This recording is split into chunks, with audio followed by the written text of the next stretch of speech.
অবস্থান করছে তো বসতেও হয়, দাঁড়াতেও হয়, তো ক্ষতি কি হয়েছে? ক্ষতি কিছু নেই। আমার এসব অভ্যাস আছে। আমাকে কোচবিহারের এসপি অনুমতি দেয়নি প্রথমে। আমাদের আজকে সমস্ত বিধায়কদেরই যাওয়ার কথা ছিল। পরে আমাদের বিধায়কদের পক্ষে বিশাল লামা জলপাইগুড়ি সার্কিট বেঞ্চে যায়। সার্কিট বেঞ্চের অর্ডারও আপনারা জানেন।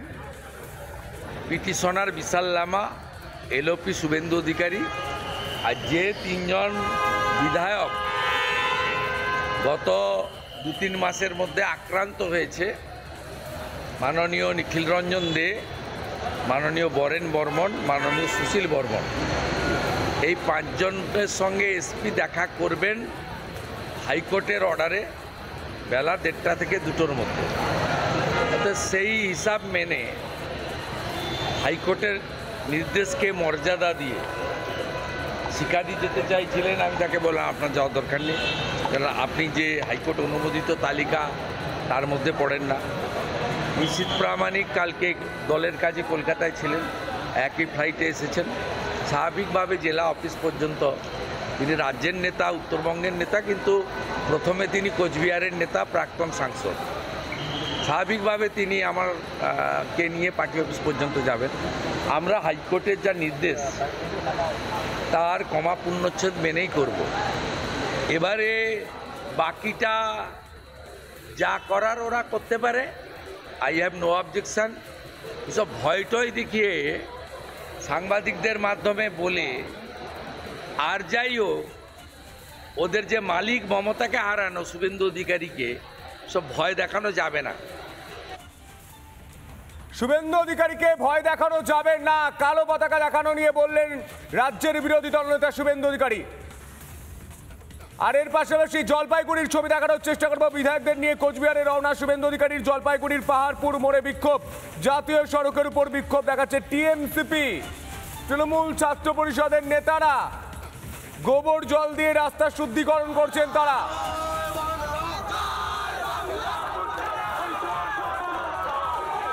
এই মুহূর্তে দেখাচ্ছি সেই ছবি।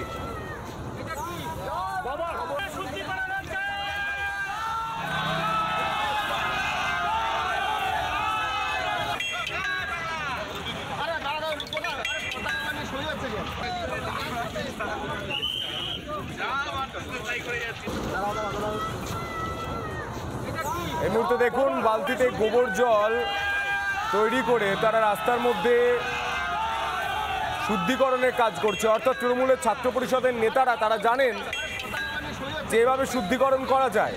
কসবা ল কলেজে আসতে বোধহয় ভুলে গিয়েছিলেন এই নেতারা।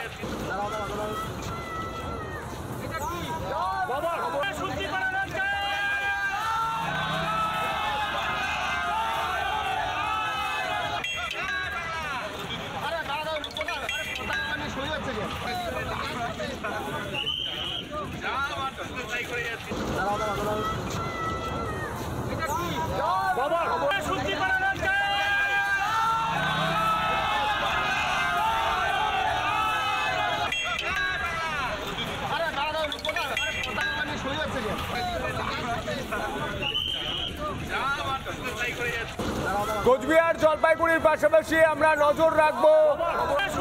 নানা ধরনের কন্টেন্ট দেখার জন্য লাইক করুন, শেয়ার করুন আমাদের ফেসবুক পেজ, সাবস্ক্রাইব করুন আমাদের ইউটিউব চ্যানেল। পাশাপাশি অন্যান্য ব্রেকিং নিউজের জন্য অবশ্যই চোখ রাখুন রিপাবলিক বাংলায়।